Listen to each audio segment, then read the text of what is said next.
ఏం స్టార్ట్ చేయాలని వాచ్ లిస్ట్‌లోకి వెళ్లి రీసెంట్‌వి ఇంకేమున్నాయని చూసా. దొరికిన వైర్ ఏదో ఒకటి లాగేసినట్టు ఈ మండల మర్డర్స్ తీసుకొని స్టార్ట్ చేశా. అలా మొదలెట్టానా మొత్తం బింజ్ వాచ్ చేసేసా. చాలా ఇంట్రెస్టింగ్‌గా ఉంది సిరీస్. నాకైతే బావుంది. యూనిక్‌గా అనిపించింది అండ్ మంచి గ్రిప్పింగ్‌గా సాగింది. డబ్బింగ్ విషయానికొస్తే నేను తెలుగులోనే చూసాను. చేశారు డబ్బింగ్. బేసికల్లీ ఈ series dark, mythology, crime and science fiction ఇలా చాలానే బ్లెండ్ చేశారు ఇందులో. ఒక సైడ్ మెషిన్ ఉంటది, ఒక సైడ్ గ్రూప్ ఉంటది, ఇంకో సైడ్ ఇన్వెస్టిగేషన్ ఉంటది, ఇంకో సైడ్ మిస్టరీ ఉంటది. అసలు ఇదంతా దేనికోసం? ఏం జరిగింది? ఏం జరుగుతోంది? ఏం జరగబోతోంది? నాకిప్పుడే తెలియాలి. తెలియాలి. తెలిసి తీరాలి అని అనుకుంటే సిరీస్ చూడాల్సిందే. మన తెలుగులో ఒక ఫిల్మ్ ఉంటది. One of the best Telugu film అని చెప్పొచ్చు అది. అలాంటి మూవీ తెలుగులో అప్పటి వరకు రాలేదు గూడా. ఒకరోజు ఆ సినిమాని చూసి నేనే గాదు, చాలా మంది ఆ సబ్జెక్ట్‌కి, ఆ స్క్రీన్ ప్లేకి ఫిదా అయిపోయారు. అలాంటి ఒక సబ్జెక్ట్‌నే ఈ సిరీస్‌లో ఇంకో యూనిక్ వేలో అప్రోచ్ అయినట్టుంది. ఇదొచ్చేసి 'ది బుచ్చర్ ఆఫ్ బనారస్' అనే బుక్ నుంచి బేస్ చేసుకొని తీశారంట. ఇందులో వాట్ అనే దానికంటే హూ అండ్ హౌ అనేదే మెయిన్ హైలైట్. దాని మీదే స్టోరీలో టర్న్స్ రావటం ఉంటది.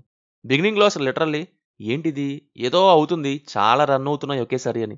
బికాజ్ మల్టిపుల్ జానరాస్ బ్లెండ్ చేశారు. సో అందుకే 1 అండ్ 2 ఎపిసోడ్స్ అప్పుడు సంథింగ్ జరుగుతుంది.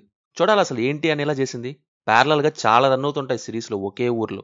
Symbol, shadow, machine, variety murders అంటూ. ఇలా వెళ్ళగా 3, 4, 5, 6, 7, 8 ఒక్కో ఎపిసోడ్‌లో డాట్స్ కనెక్ట్ అవ్వటం, స్టోరీ మరింత రివీల్ అవ్వటం, ఎవరు ఏంటి, ఏమైంది ఇవన్నీ రివీల్ అవుతూ మంచి థ్రిల్లింగ్ ఎక్స్‌పీరియన్స్ ఇచ్చింది. డైరెక్టర్ జానరస్‌ని బ్లెండ్ చేయడమే కాదు, దానికి తగ్గ వాట్ ఈస్ వాట్ అనే బౌండరీస్‌ని కూడా ప్రిపేర్ చేసి చాలా బాగా రాసుకున్నారు. ఇన్ని క్యారెక్టర్స్ ఎందుకున్నాయి? ఇన్నెందుకు జరుగుతున్నాయి అనే ప్రశ్నకి రివిలేషన్స్ పర్ఫెక్ట్‌గా సమాధానాలిచ్చాయి. ప్రతి క్యారెక్టర్‌కి ఒక పర్పస్ ఉంది. ఏదో యూజ్ చేసుకోవాలి రన్ టైమ్ కోసం అని కాకుండా, సిరీస్ వెళ్ళే కొద్దీ ఆ పర్పస్ ఏంటి అనేది వస్తూ ఉంటది. సీజన్ 2 అని చివర్లో హింట్ ఇచ్చారు. చూడాలి. ప్రీవియస్‌గా 'మర్దాని 1 అండ్ 2' ఫిల్మ్స్‌కి స్క్రీన్ ప్లే అందించిన గోపి ఈ సీరీస్‌ని తీశారు. యూనిక్ ఐడియాని అంతే యూనిక్ అండ్ ఇంట్రెస్టింగ్‌గా ప్రెజెంట్ చేశారు. పర్ఫార్మెన్సెస్ వైస్ వాణి కపూర్ ఓకే ఆ రోల్‌కి. మిగతావన్నీ ఫైన్. బట్ ఆమె ఎక్స్‌ప్రెషన్స్ మిస్ చేశారు. రిమైనింగ్ అందరూ చేశారు.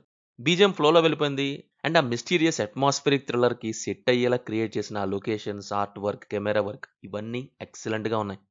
ఫైనల్‌గా నాకైతే బావుంది సిరీస్. చూడండి. డిసప్పాయింట్ అయితే చేయదు. No adult scenes, no bad language. Streaming in Telugu on Netflix. మొత్తం 8 ఎపిసోడ్స్. ఒక్కోటి అరౌండ్ 40 మినిట్స్ అలా ఉంటది.